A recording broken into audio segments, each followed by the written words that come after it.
여러분 요즘에 TV에 보니까 미운 우리 새끼라고 하는 프로그램이 있더라고요. 여러분 보셨어요?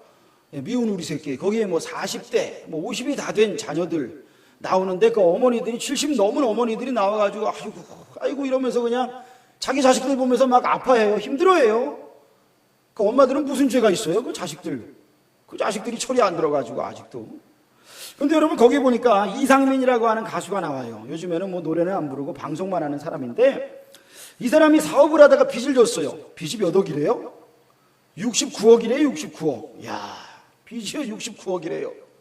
그 사람이 빚을 갚는다고 하루에 잠도 몇 시간 못 자가면서 이리 뛰고 저리 뛰고 하는 걸 방송에서 보여줘요. 그분이요 작곡을 또 많이 했어요. 그러면 이제 저작권료가 들어오잖아요. 근데 자기는 8년 동안 저작권료를 받아본 적이 없대요. 이게 빚이 너무 많으니까 그냥 다 가져간다는 거예요. 그런 거는요. 여러분 세상에서 우리가 물질의 빚을 지면, 돈의 빚을 지면 돈의 노예가 됩니다. 그렇죠? 돈의 노예가 돼요. TV에 보면 대출해준다고 하는 광고 되게 많이 나오잖아요. 너무너무 뭐 쉽게 해준다 그래서 전화 한번 딱 해가지고 빌려보세요. 어떻게 되나?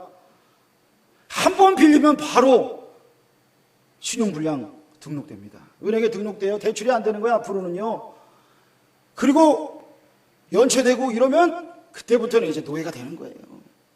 아 그냥 좋다 그래 금방 빌릴 수 있구나.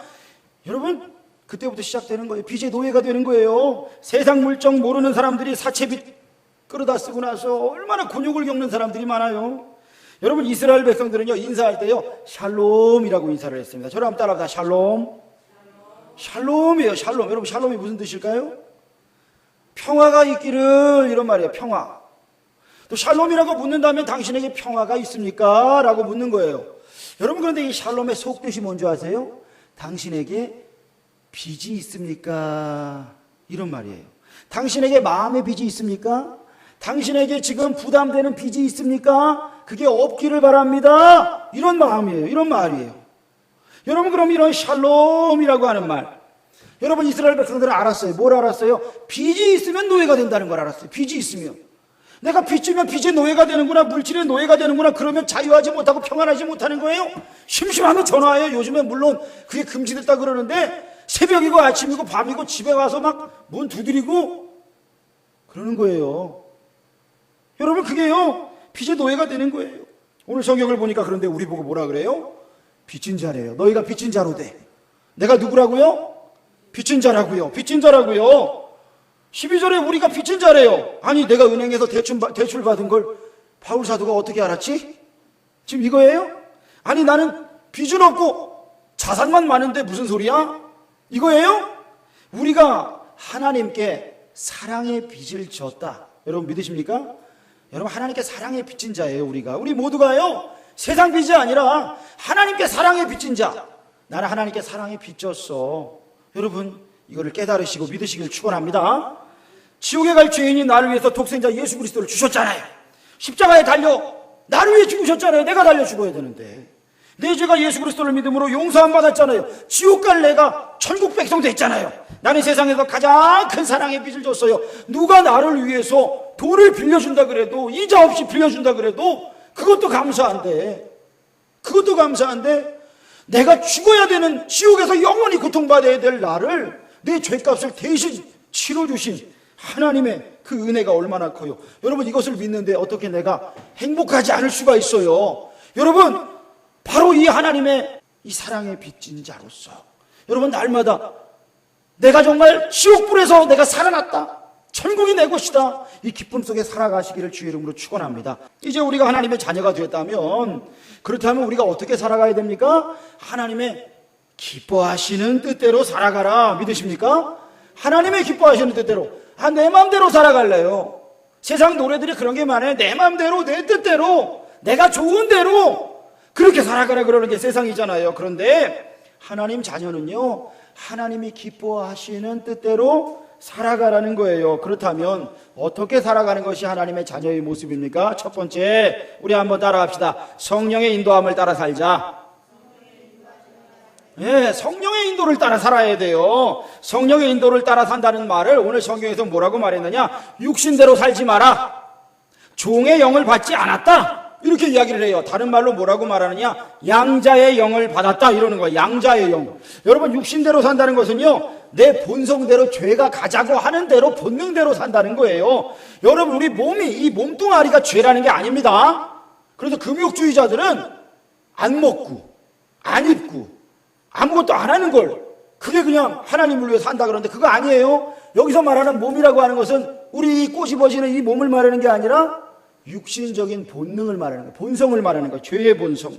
여러분, 보통 우리가 육신대로 산다고 하면 뭘 생각했어요? 아, 저 사람 술 먹어. 저 사람 담배 피네? 저 사람 세상 쾌락에 그냥 끌려다니네? 저 사람 이미 너무 거칠어. 물론 이게 육신대로 살아가는 모습 중에 하나일 거예요. 그렇지 않다는 게 아니에요. 그렇다면 그 사람은 하나님의 자녀가 아니에요? 오늘 성경 말씀 제가 설교 제목을 누가 하나님의 자녀입니까? 그랬잖아요. 누가 하나님의 자녀입니까? 그렇게 살아가는 사람, 우리가 혀 끌끌 차면서 손가락질하면서 저 사람은 하나님의 자녀가 아니야. 여러분, 이렇게 말할 수 있어요? 성격이 안 좋은 사람 하나님의 자녀가 아니에요? 저 사람은 이렇게 성격이 더러워. 근데 예수님 믿는다는 거예요. 그럼 그 사람은 하나님의 자녀가 아니에요? 이걸 이렇게 나누면 안 돼. 내 기준으로 나누면 안 되는 거예요. 저 사람은 교회는 나오지만 성질이 안 좋아. 저 사람은 아니야. 이렇게 나누면 안 돼요. 중요한 것은 뭐예요? 지금 그 모습이 부족할지라도 하나님의 뜻을 따라 살려는 마음이 있느냐, 몸부림이 있느냐, 계속해서 하나님 앞에 가고자 하는 그 아픔이 있느냐, 아니면 그냥 몸은 여기에 있지만 마음과 영혼은 그냥 마귀에게 묶여서 살아가느냐, 이것이 하나님의 자녀이냐 아니냐의 기준이 된다라고 하는 겁니다. 방향의 문제라는 거예요. 여러분, 서울에서 기차를 탔어요. KTX를 탔어요. 광명역에 도착해요. 쭉 가요. 천안이면 30분 만에 가요. 근데 천안쯤 왔어요. 서울에 가까워요? 창원에 가까워요? 서울에 가까워요. 그런데 이 기차는요, 창원행 기차예요. 그럼 나는 지금 서울에 더 가깝게 있어요. 그렇지만 나는 서울로 가는 사람이 아니라 어디로 가고 있어요? 창원으로 가고 있어요. 그렇죠? 내가 예수 믿기 이전에 삶이 있었어요. 예수를 믿었어요. 출발했어요. 아직 조금밖에 못 갔어요. 변화된 게 조금밖에 보이지 않아요. 그렇다고 내가 나는 안 되나 봐. 그게 아니에요. 그 길을 계속 따라 성령의 인도를 따라가면 어디까지 간다고요? 하나님 나라까지 간다고요. 그게 철로 역정이에요. 이재철 목사님이라고 하는 우리나라의 유명한 목사님 계시잖아요. 100주년 기념교회 담임하고 계시는 분이에요. 이분이요, 과거에 목회를 하기 전에 사업을 크게 하셨어요. 사업을 크게 하시다가 돈이 그냥 셀 수 없을 정도로 많았대요. 외국을 그냥 제 집 드나들듯이 왔다 갔다 했대요. 그래서 매일같이 술 먹고 매일같이 그냥 향락에 젖어가지고 밤늦게 들어오는 거예요. 결혼을 했어요. 근데 어느 날 들어와 보니까 부인이 눈물 흘리고 눈물 자국이 보이고 자고 있는데, 이거 일기장에 있더래요. 일기를 딱 봤더니 내가 이 남편과 살아야 하는가? 이런 남편과 계속 살아야 하는가? 그러면서도 하나님, 내 남편을 불쌍히 여겨주세요 라고 하면서 자기 남편을 안타까이 여기고 불쌍히 여기면서 기도하는 그 기도의 글들이 일기장에 써 있더라는 거예요. 그날도 술 취해가지고 들어와가지고 이분이요, 그날 회개하고 하나님 앞에 무릎 꿇고 그날 성령을 받았대요. 술 취한 사람이 그날 기도하다가 성령을 받았다는 거예요. 그래서 그날 그가 깨어지고 무릎 꿇고, 하나님, 내가 더 이상 이렇게 살지 않겠습니다. 하나님, 내가 이전의 삶을 이전에 버리겠습니다. 그전에도 교회는 잘 다녔어요. 교회 가가지고 헌금 많이 했어요. 칭찬받았어요. 우리 이 집사님 정말 훌륭하십니다. 칭찬받는 사업가였어요. 그런데 그것은 사람들이 하는 이야기였어요.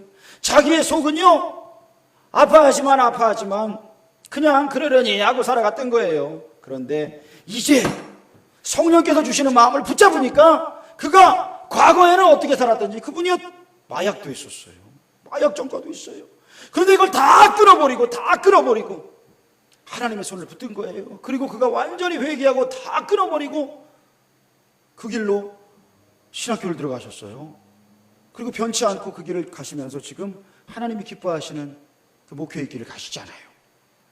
여러분, 하나님께서 우리에게요, 너의 그 더러운 길에서 떠나라고 하시는 거예요. 세상 쾌락의 길, 거기에서 기뻐하며 살지 말고 성령의 인도를 따라서 돌아서라. 나를 붙들고 돌아서라. 여러분, 우리의 인생은요, 매일같이 영적 전쟁의 삶이에요. 여러분, 매일같이 전쟁이에요. 아침에 일어나서 밤에 자기 전까지 여러분 마음에 죄악된 생각, 거짓말들이 여러분 몇 번이나 생각나는 것 같아요? 한 번도 안 해요? 수십 번씩 한대요. 40, 50번이 기본이래요. 머릿속에요, 내가 말을 뱉고 안 뱉고 간에 온갖 죄된 생각들이요, 들어오고 나가고 나를 넘어뜨리는 거예요. 마귀가 우리를 그냥 두지 않아요. 하나님의 자녀를 그냥 두지 않아요. 육신의 종이 되어 살아가도록 만드는 거예요. 술이 주는 쾌락. 여러분, 세상 사람들은요, 왜 술 먹어요? 왜 마셔요? 기분 좋다고 마시고, 기분 나쁘다고 마시고, 열받는다고 마시고, 그냥 생각나서 마시고. 아니, 제가 예전에 군대에 있을 때요, 제가 전역을 한다고 전통적으로 저녁 파티를 해요. 그러면 몰래 이렇게 술을 또 가지고 와. 그러면 이제 술을 먹는데 저희 부대가 마침 그때 산에 있었어요. 산에 있어서 조금 자유로웠어요. 그러니까 이 친구들이요, 내가 저녁을 하는데 왜 지들이 술을 먹어? 나는 술도 안 먹는데. 나는 이제 저녁하고 가는데 파티를 한다고 막 나는 안 먹는 술을 막 먹는 거예요. 그랬더니 한 녀석이 조금 들어가니까 울기 시작하는 거예요. 막 울어. 한 놈은 말이 많아지고, 한 놈은 막 과격해지고. 내가 그때 보니까 얘들이 술 먹으니까 본성이 나오는구나, 이게 다. 그전에는 계급 따라 살았는데 술 먹으니까 그날 또 폭행 사건도 하나 났어. 쫄병이 고참한테 대들었다 또 여기도 터지고. 아니, 이게 사람이 술을 먹으니까 그냥 헷가닥 하더라고요. 그런데도 왜 거기에 끌려가요? 평생을 남편이 알코올 중독 치료소에서 두드려 패다가 결국 거기 들어갔는데, 거기서 돌아가신 제가 권사님을 하나 알아요. 남편이 알코올 중독자인 거예요. 자녀들은요, 엄마, 아빠라고도 안 불러. 그 사람 잊어버려 그래요. 너무 어머니가 두드려 맞고 고생한 걸 알기 때문에 그 사람 생각도 하지 마. 여러분, 얼마나 가슴 아픈 거예요. 술이 주는 쾌락에 끝까지 살아가고, 세상 유혹이 주는 쾌락에 살아가고. 여러분, 많은 사람들이 그렇게 살아가요. 지금 그렇게 살아가는 모습 여러분 혹여나 우리 안에 있을지라도 하나님의 자녀는요, 성령께서 그 마음을 그냥 두시지 않아요. 하나님께서 성령이 너희 안에서 말할 수 없는 탄식으로 너희를 위해 기도한다, 너희를 위해 증거한다, 그 마음을 주시는 거예요. 여러분, 내가 그래서 성령의 음성에 귀 기울이시기를 주의 이름으로 축원합니다. 귀 기울여야 돼요. 귀 기울여야 돼요. 우리 로마서 7장 22절에서 24절 말씀 한번 같이 한번 읽어보겠습니다. 시작. 내 속사람으로는 하나님의 법을 즐거워하되 내 지체 속에서 한 다른 법이 내 마음의 법과 싸워 내 지체 속에 있는 죄의 법으로 나를 사로잡는 것을 보는도다. 오호라, 나는 곤고한 사람이로다. 이 사망의 몸에서 누가 나를 건져내랴. 이 바울 사도가 얘기한 거예요. 바울 사도가 여러분, 이게요, 예수 믿기 전의 이야기가 아니에요. 지금 예수 믿고 하나님의 사도가 되었는데도 계속해서 내 안에도 싸움이 일어난다는 거예요. 근데 여러분은 싸움 안 일어나요? 매일 지고 살아요? 아니에요. 우리도 싸움이 일어나요. 우리 속에도 계속 싸워요. 마귀가 그냥 두지 않아요. 그러나 성령께서 주시는 그 마음, 그 마음을 붙들고 하나님께로 돌이키는 사람, 바로 하나님의 그 자녀, 그 사람이 저와 여러분 되시기를 주의 이름으로 축원합니다. 여러분, 세상 쾌락을 어떻게 끊을 수 있어요? 어떻게 몸의 행실을 죽일 수 있어요? 아유, 목사님 이게 너무 좋아요. 저는요, 나중에 할게요. 제가 예전에 제자 훈련을 하는데요, 교사 한 분이 그러는 거예요. 청년 하나가, 아니, 목사님, 저는요, 지금 성령 충만 받기 싫어요. 그러는 거예요. 왜 그래? 그랬더니 뭐라는지 알아요? 목사님, 놀 게 얼마나 많은데요. 할 게 얼마나 많은데요. 좋은 게 얼마나 많은데요. 세상에 좋은 게 얼마나 많은데요. 저는요, 나중에 목사님 죽기 전에 성령 충만하고 죽을게요. 20대 중반이었어요. 죽기 전에, 야, 언제 죽을 줄 알고 내가 그러는데도 목사님 저 죽기 전에 그럴게요. 그러더니 나중에 몇 년이 지나고 나서 제 SNS에 그 친구가 글을 올렸더라고요. 목사님, 제가 그때는 참 철이 없었어요. 죄송해요. 그런 글이 올라왔더라고요. 여러분, 우리 안에서 계속 싸웁니다. 근데 세상 쾌락 어떻게 끊어요? 아니, 이게 좋은데 어떻게 해요? 이게 좋은데요. 끌려다니는 사람 얼마나 많아요. 양봉을 하시는 분들의 이야기가 있어요. 여러분, 벌을 키우는데요, 벌들이 꿀을 모을 때 그 꿀에 설탕이 들어갈까요, 안 들어갈까요? 물어보세요, 한번 양봉업자에게. 이 꿀에 설탕이 들어갔어요, 안 들어갔어요? 물어보면 뭐라 그럴까요? 안 들어갔죠. 그러죠. 다 안 들어갔다 그러죠. 그런데요, 그 해에 꽃들이 조금 부실하거나 꽃택에서 먹을 꿀이 없으면 양봉업자들이요, 물에다가 설탕을 탄대요. 그러면 벌들이 와서요, 그 물을 먹어요. 먹고 가가지고 꿀을 내는 거예요. 꿀을 내는 거예요. 그러니까 대부분의 꿀들이 한 10% 이상 설탕이 들어간대요. 설탕물이 들어간다는 거예요. 설탕물에서 나온 꿀이. 그런데 벌들이 이 설탕물을 안 먹을 때가 있대요. 언제 안 먹어요? 언제 안 먹어요? 꽃이 활짝 피고 꽃에서 주는 그 꿀이 맛있을 때. 그러면 이거 안 먹는다는 거예요. 여러분, 언제 세상 쾌락을 끊을 수 있어요? 하나님이 주시는 기쁨, 하나님이 주시는 즐거움, 하나님이 주시는 행복과 평안이 우리 안에 풍성할 때에 세상 것들을 넉넉히 끊을 줄을 믿습니다. 여러분, 그러니까 우리가요, 하나님께 더 가까이 가야 돼요. 하나님께로 가까이 가려고 하는 몸부림이 있어야 돼요. 매일 말씀 보고 기도하고 헌신하고 봉사하고 전도하세요 말한다고 하는 게 아니에요. 물론 해야 돼요. 노력을 해야 돼요. 그런데 내가 하나님께 집중해야 돼요. 그리고 세상 것들은요, 굶겨야 돼요. 굶겨야 돼요. 눈이 간다고 계속 보고 있으면 어떻게 해요? 남자분들은 운전하다가요, 미끈한 아가씨가 지나가면 이렇게 보다가 사고 내는 사람이 많다는 거예요. 사고 낸대요. 사고 낸대요. 그럼 왜 그래요? 눈이 지금 원하는 거, 생각이 원하는 걸 계속 먹여주고 있는 거예요. 먹여주고 있는 거예요. 걔를 굶겨야 된다는 거예요. 안목의 정욕, 육신의 정욕, 안목의 정욕, 이생의 자랑. 여러분, 이것이요, 세상은요, 마귀는요, 계속 이걸 먹이라 그러는 거예요. 계속 그걸로 기뻐하라고 하는 거예요. 설탕꿀로 너가 배부르라는 거예요. 그런데 어떻게 해야 돼요? 하나님께로 가기 위해서는 이거를 굶겨야 돼요. 이거를 끊어야 돼요. 잘라야 돼요. 그래야 하나님께 갈 수 있는 거예요. 여러분, 그 욕망을 굶기고 하나님께 집중하세요. 하나님이 나에게 뭐라고 말씀하시는가? 하나님이 뭐라고 말씀하시는가? 성령의 인도하심이 그때에 우리 안에 풍성해짐을 여러분 분명히 경험할 것입니다. 제가 기차를 타고 서울을 왔다 갔다를 좀 했어요. 하는데 참 신기한 게, 제가 서울로 가는데 그 지역 근처를 지나가는데 충청도쯤에 갔더니 충청도에 계신 어떤 분이 10몇 년 만에 저한테 전화를 한 거예요. 목사님, 기도하는데 목사님이 너무 생각이 나서 전화했어요. 그러는 거예요. 그래서 전화번호도 다 끊겼거든요. 근데 이분이 기도하다가 제가 생각났다는 거예요. 그리고 한참 통화를 했어요. 아, 그러냐 이러냐 저러냐 막 사역 얘기하고, 또 내려오는데 한 후배 목사가 또 전화해가지고, 아이 목사님, 저 지금 어딘데 하나님이 계속 목사님 생각나게 하신다는 거예요. 그래서 또 한참을 통화했어요. 그 마지막 인사는 항상 그거죠. 창원 한번 내려와. 서울에 올라가가지고 강동 쪽 지나가고 있다가 예전에 제가 섬기던 교회를 지나가다가 집사님 한 분이 생각이 났어요. 아, 이 집사님 어떻게 지내실까? 그랬더니 그날 밤에 카톡이 딱 하나가 오는 거예요. 그 집사님이 제 SNS에 글을 달았어요. SNS 하시는 줄도 몰랐는데 나는 제 SNS에 글을 달았어요. 목사님 잘 지내시죠? 하나님께서요, 그 마음을 주시는 거예요. 성령께서요, 우리 안에서 그 마음을 주시는 거예요. 네가 정말 하나님이 기뻐하시는 길을 선택하여라. 우리에게 마음을 주실 때 이것이 죄나 세상 쾌락이나 하나님의 영광을 가리는 일이 아니라면, 여러분, 성령의 인도를 따라 살아가시기를 주의 이름으로 축원합니다. 그때에 우리 인생에 아름다운 일들이 벌어집니다. 두 번째로, 누가 그리스도인인가? 저를 한번 따라합시다. 하나님 아빠를 부르는 사람.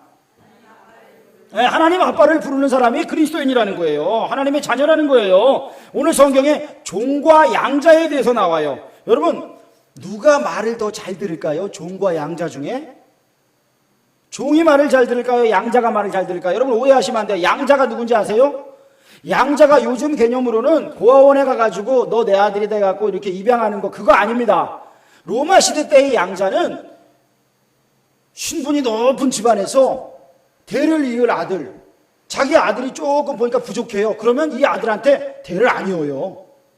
데려와요. 다른 집에서 똘똘한 애를 데려와요. 그리고 자기의 자녀를 삼는데 이게 양자예요. 그러면 이 자녀가 그 과거에는 어떠했을지 상관이 없어요. 이제 신분 높은 집안에 와서 이 집안의 그 지위와 모든 영광을 물려받는 거예요.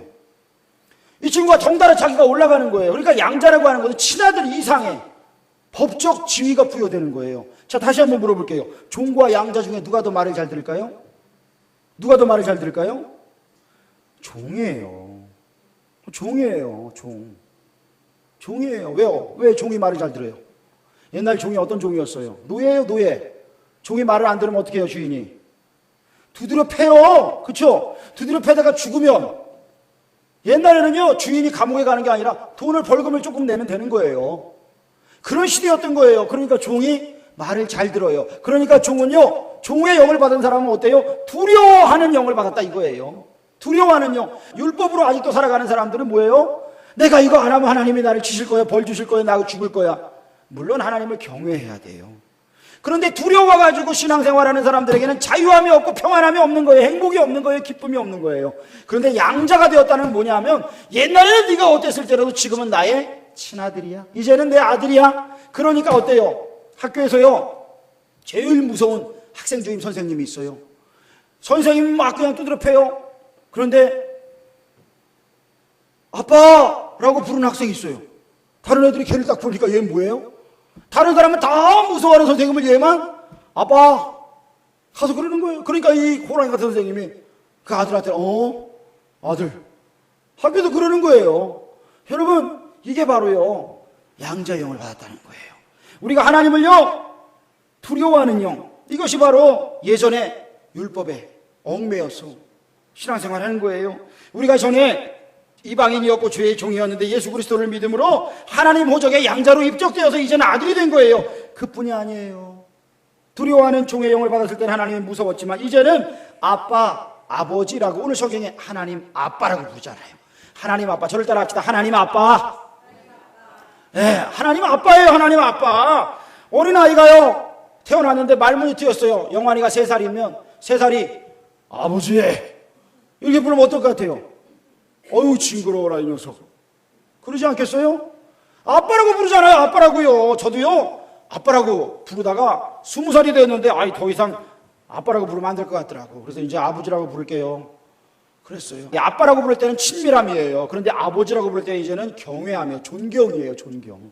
그런데 하나님을 아빠라고 부를 때는 뭐예요? 하나님과 아주 친밀한, 난 하나님의 아이예요 라고 하는 거예요. 친밀함의 표시예요. 자녀를 볼 때 여러분 예뻐요, 안 예뻐요? 예뻐요. 세상이 뭐라 그래도 내 새끼가 제일 예뻐요. 성형외과 의사의 기준이 아니에요. 성형외과 의사는요 이게 있어요. 다 사인펜으로 다 이렇게 표시를 하잖아요. 근데 내가 내 자식을 볼 때는 그렇게 표시 안 하는 거예요. 그게 아비의 마음, 어미의 마음이잖아요. 하나님이 우리를 보실 때 어떨 것 같으세요? 하나님의 아들 예수 그리스도의 피값 주고 나를 살리셨는데 아직도 내가 쓰러지고 넘어지고 자빠지고 깨지고 그냥 이리저리 끌려다녀요. 그런데도 내가 하나님 나 좀 도와주세요 이렇게 손 내밀고 있는데 하나님이 그거 보시고 넌 내 새끼가 아니야 라고 말하실까요? 아니에요. 하나님 그렇게 말씀하지 않으셔요. 하나님 말씀하지 않으셔요. 저를 따라 합시다. 못생겨도 내 새끼다. 왜요? 못생겨서 대답을 안 하는 거예요? 저를 다시 따라 합시다. 못생겨도 내 새끼다. 네, 하나님이요 못생겼지만 의다 터지지만 그래도 하나님 앞에 손 내미는 그 백성, 아빠 나 좀 살려주세요 라고 하는 그 하나님의 자녀, 그 자녀 하나님이 사랑하는 줄로 믿으시길 축원합니다. 여러분, 그러니까 우리가 손 내밀어야 돼요. 하나님께 손 내밀어야 돼요. 여러분, 창세기를 보니까요 힘세고 능력 많은 가인이요 자기 동생 죽였어요. 아벨 때려 죽였어요. 그래서 하나님께서 아벨을 대신해서 누구를 주셨어요? 셋이라고 하는 세 번째 아들을 또 주셨어요. 셋이라고 하는. 그 다음에 또 자녀들이 많이 나왔어요. 그런데 셋의 자녀로부터 누가 나왔느냐? 에노스가 나왔어요. 에노스. 그런데 에노스가 성경에 뭐라고 말하느냐? 에노스가 비로소 여호와의 이름을 불렀더라. 여러분, 에노스의 이름의 뜻이 뭔지 아세요? 약한 자, 연약한 사람, 이런 뜻이에요. 저를 따라 합시다. 연약한 사람. 그게 에노스라고요. 아니, 셋이 자녀를 낳았는데 보니까 튼튼한 자녀가 낳은 게 아니라 비실비실해. 이러다 죽으면 어떡해? 그러니까 하나님 앞에 더 간절히 기도하는 거예요. 더 은혜를 구하는 거예요. 하나님 살려주세요. 내 새끼 좀 살려주세요. 에노스가 잘하는데요 보니까요 자기가요 하나님의 은혜가 없으면 살 수 없는 존재라는 걸 깨닫는 거예요. 그러니까 하나님의 이름을 불렀더라. 하나님께 예배했더라. 기도했더라 이 말이에요. 그러니까 하나님을 찾는 자가 누구예요? 가인의 자손들은요 기계 문명을 만들었어요. 성을 높이 쌓았어요. 음악을 만들었어요. 그러니까 세상 것들을 만드는 문명을 발전시킨 사람들이 가인 자손들이에요. 그런데 가인 자손은 하나님을 찾지 않더라는 거예요. 왜요? 스스로 강하니까, 스스로 능력이 많으니까. 그런데 누가 하나님을 찾았다고요? 약한 사람이. 하나님을 찾더라는 거예요. 약한 사람이 하나님을 찾아요. 여러분은 약한 자예요. 강한 자예요. 여러분, 내가 스스로 강하다라고 하면 그 사람은 교만한 사람이고요. 그러나 하나님을 찾는 약한 자들에게는 하나님이 능력이 되어주셔서 우리에게 임할 줄로 믿으시길 축원합니다. 그 하나님이 우리에게 임하셔요. 하나님 도와주세요. 아빠 도와주세요. 하나님 아빠 도와주세요라고 부르는 자녀가 세상이 볼 때는 약한 사람일 수 있어요. 세상 사람들은 그래요. 아이고, 얼마나 지질이도 능력이 없으면 거기 가서 울면서 기도하고 있냐. 여러분, 그 사람은 자기가 강한 줄 알아요. 그런데 나이 먹고요, 힘없고요, 허리 굽어지고요, 나중에 아이고 나도 별 수 없는 존재구나 라고 깨닫는 날이 노년에 찾아오면 늦잖아요. 얼마나 늦어요. 하나님께서 우리에게요, 내가 약한 걸 알아라. 그러나 내가 너에게 강함이 될 때에 약할 때 강함이 되는 존재가 바로 너임을 깨달아라. 하나님 말씀하시잖아요. 우리가 하나님 아빠의 이름을 부르면서, 하나님 아빠를 부르면서 주님 내 손 잡아주세요, 주님 내 손 잡아주세요, 어린아이의 심정으로 아바 아버지, 아빠 아버지 찬양하면서 하나님 앞에 나아가시기를 주의 이름으로 축원합니다. 13절에 보니까 우리가 영으로서 몸의 행실을 죽여야 산다라고 있어요. 하나님 아빠와 친밀해지려면요, 지금 옛날에는 코피 터지고 깨지고 이리 치고 저리 치고 하는 모습이었지만 이제 내가 하나님 아버지라고 부르는 자리로 더 깊이 나아가려고 한다면, 그렇다면 어떻게 하라고요? 저를 따라합시다. 몸의 행실을 죽이자. 제가 아까 그랬잖아요. 설탕물 그거 안 먹으려면 꽃이 더 맛있어야 된다 그랬잖아요. 그런데 이제 한 걸음 더 나아가서요, 몸의 행실을 죽인다는 것, 이것이요, 내가 죽여야 할 본성이 있다는 거예요. 하나님께서 주시는 은혜가 좋고 하나님 앞에 예배하는 것이 좋고 주님과 동행하는 것이 기쁘고 행복한데 내가 또 노력하지 않으면 안 되는 거예요. 몸의 행실을 죽여야 되는 거예요. 본능대로 살아가는 그걸 죽여야 되는 거예요. 여러분, 식욕이 좋은 거예요, 나쁜 거예요? 하나님이 주신 거예요. 성욕이 좋은 거예요, 나쁜 거예요? 하나님이 가정 안에서 주신 거예요. 수면욕이 좋은 거예요, 나쁜 거예요? 하나님이 주신 거예요. 여러분, 근데 식욕이요, 내가 분수 이상의 것을 먹기 시작하면 어떻게 돼요? 식탐이 되면 어떻게 돼요? 성욕이요, 도를 넘어버리면 어떻게 돼요? 수면욕이요, 내가 자야 되는데 그냥 예배 시간마다 자고 종일 자고 그러면 어떻게 돼요? 이게 그때부터는 몸의 행실, 내가 본능대로 살고자 하는 육신의 모습인 거예요. 그거를 끊어야 돼요. 그걸 끊어야 돼요. 몸부림쳐야 돼요. 더러운 것들을 끊어야 돼요. 국민일보에 보니까요, 차승이라고 하는 전도사님이 간증을 하셨더라고요. 이분이요, 결혼을 해서 13년이 지난 어느 날 남편이 동성애자라고 하는 걸 알았어요. 자식도 있는데 남편이 동성애자였던 거예요. 다른 가정이 있는, 그 사람도 자녀가 있고 부인이 있는 남자와 동성애 관계라고 하는 거를 이분이 문자를 보고 알았어요. 근데 남편한테 물어봤더니 그냥 친해서 그런 거라고. 남편이 아니라는 거예요. 사람들이 믿어주지 않는 거예요. 남편을 위해 눈물로 기도했어요. 그리고 그 남편의 연애 상대자 아저씨를 만났어요. 두 가정에 이러면 안 되지 않느냐 설득했어요. 그 사람도 잘못했다 그랬는데 그 두 사람들이 다 돌아오지 않는 거예요. 알고 봤더니 남편이 친아버지의 생사를 모르고 어릴 적부터 자랐대요. 그래서 그 남자에게 인정받는 것, 이거를 갈구하며 살아갔던 거예요. 누구에게 칭찬받기를 원했고 가족 찾는 프로그램을 볼 때마다 눈물을 흘렸대요.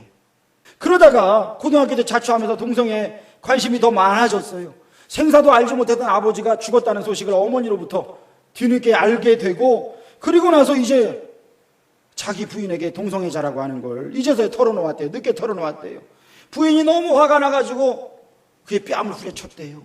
근데 어떻게 해요? 물은 이미 다 쏟아졌으니까 이제라도 늦지 않았으니까 회개하고 하나님께 돌아가자고 했는데, 이 사람이 건축 관련 일을 하고 교회에서는 안수집사고 성가대 지휘도 하고 그러는 사람이었는데도 진정한 회개가 없고 계속해서 동성애자의 늪에 빠져서 결국에는 이 사람이 에이즈에 걸렸어요. 그리고 나중에는 연락이 끊겨가지고 경찰을 통해서 찾았는데 스스로 목숨을 끊었어요. 그 모든 걸 뒤늦게 다 알게 된 거예요. 이 차전도사님이요, 지금은요, 요양보호사 자격증을 따서 무엇을 하느냐, 동성애에서 벗어나려고 노력하는 청년을 돌봐요. 탈동성애 인권 포럼과 세미나 간증 집회에 나가서 동성애의 위험성을 알리는 거예요. 그리고 지금은 이 죽은 남편을 용서하고 남편 때문에 내가 동성애자도 긍휼히 여길 수 있는 마음을 하나님께서 나에게 주셨습니다. 그러면서 또 뭐라고 말하냐 하면 그 남편이 많이 보고 싶다고 그렇게 이야기를 하는 거예요. 여러분, 내가 지은 죄가 아무리 커도요, 아빠! 하나님 아빠! 라고 부르면서 나오는 그 사람, 하나님은 손 내밀으시고 안아주시는 분이셔요. 세상에 그 어떤 자라고 할지라도요, 여러분, 누가 하나님의 자녀예요? 아빠의 마음, 아버지의 마음을 헤아려서 더러운 것을 버리고 하나님 앞에 손 내밀고 주님 앞에 달려오는 저와 여러분 되시기를 주의 이름으로 축원합니다. 성령께서 그때에 내가 바로 하나님의 자녀다 증거하시는 거예요. 천국은 확실히 있다라고 하는 책이 있어요. 그 책을 보면 저자가 천국과 지옥을 봤다는데 뭐 그 책을 다 믿을 수는 없지만 너무 착하게 살다가 젊어서 돌아가신 자기 엄마가 지옥에 있더라는 거예요. 너무 착하게 살다가 돌아가신 자기 아빠가 지옥에 있더라는 거예요. 자기 집안 식구가 다 착하게 살았는데 왜 다 지옥에 있어야 되느냐? 여러분, 누가 하나님의 자녀예요? 오늘 성경에 보니까 성령이 친히 증거하시는 자, 성령이 하나님, 이 친구가 바로 하나님의 진짜 자녀입니다. 성령이 친히 증거하시는 자, 그러니까 내 생각에 다 하나님의 자녀가 아니라 성령께서 하나님의 자녀입니다 라고 증거하시는 저와 여러분 되기를 주의 이름으로 축복합니다. 철로 역정, 여러분, 하나님 앞에 가는 그 길 얼마나 험해요. 얼마나 어려워요. 믿음 생활에 평탄한 길만 있지 않아요. 좋은 길만 있지 않아요. 세상에서는 그래요. 예수 믿으면 만사역통입니다. 축복이 넘칩니다. 물론 하나님이 복을 주셔요. 그러나 그것만 있지 않아요. 세 번째 뭐예요? 저를 한번 따라 합시다. 같이 읽읍시다. 시작. 예수님과 함께 고난을 받고 예수님과 함께 영광을 받자. 그래요. 오늘 성경에는 예수님과 함께 영광을 받기 위하여 고난도 받아야 하리라. 그래요. 고난도 받아야 하리라. 성경에 그렇게 나와 있어요. 여러분, 세상에서 성공한 사람 치고 고생 안 해본 사람 있어요? 고난을 안 겪어본 사람 있어요? 신앙인도 그래요. 신앙생활을 잘 하던 제주소 직원이 어느 날 경제불황으로 하루아침에 해고를 당했어요. 실직의 충격이 너무 커서 하나님 앞에 부르짖었어요. 기도했어요. 하나님이 생각나게 하시는데 값싸고 깨끗한 호텔을 네가 만들어봐라. 그래서 그 생각을 주셔서 만든 호텔 사업체인이 홀리데이인이에요. 홀리데이인. 고난을 통과해 영광이 주어지는 거예요. 댄스 교습소 강사 제임스 케네디라고 하는 사람이 있었어요. 사람들이 많이 왔어요. 교습소가 막 붐볐어요. 그런데 어느 순간부터 사람들이 안 오기 시작하는 거예요. 팔이 날리기 시작하는 거예요. 이 일 저 일 하다가 하나님 앞에 얻어 터지고 이 사람이 결국 하나님 앞에 기도하고 신학교에 가게 됐어요. 완전히 변화되었어요. 하나님 앞에 헌신하고 전도 폭발이라고 하는 유명한 전도 교제를 이 사람이 집필을 했어요. 그것으로 많은 생명들을 하나님 앞에 돌아오게 하는 일꾼이 되었어요. 여러분, 우리가 하나님의 자녀로 부름받았습니다. 하나님 우리를 사랑하시며 우리가 또한 세상에서 영향력 있게 살아가길 원하세요. 성령의 인도함 따라 삽시다. 힘들 때 하나님 아빠에게 나아갑시다. 나에게 찾아오는 고난, 왜 이런 고난 나에게 주셨냐고 하지 말고 하나님 이 고난을 통과하여 하나님의 영광을 드러내게 하여 주옵소서라고 기도하는 가운데에 하나님의 자녀로 하나님께서 기뻐하시고 복 주시는 그러한 자녀, 마침내 하나님의 영광을 드러내는 그러한 자녀들 저와 여러분 되시기를 주의 이름으로 축원합니다. 기도하겠습니다.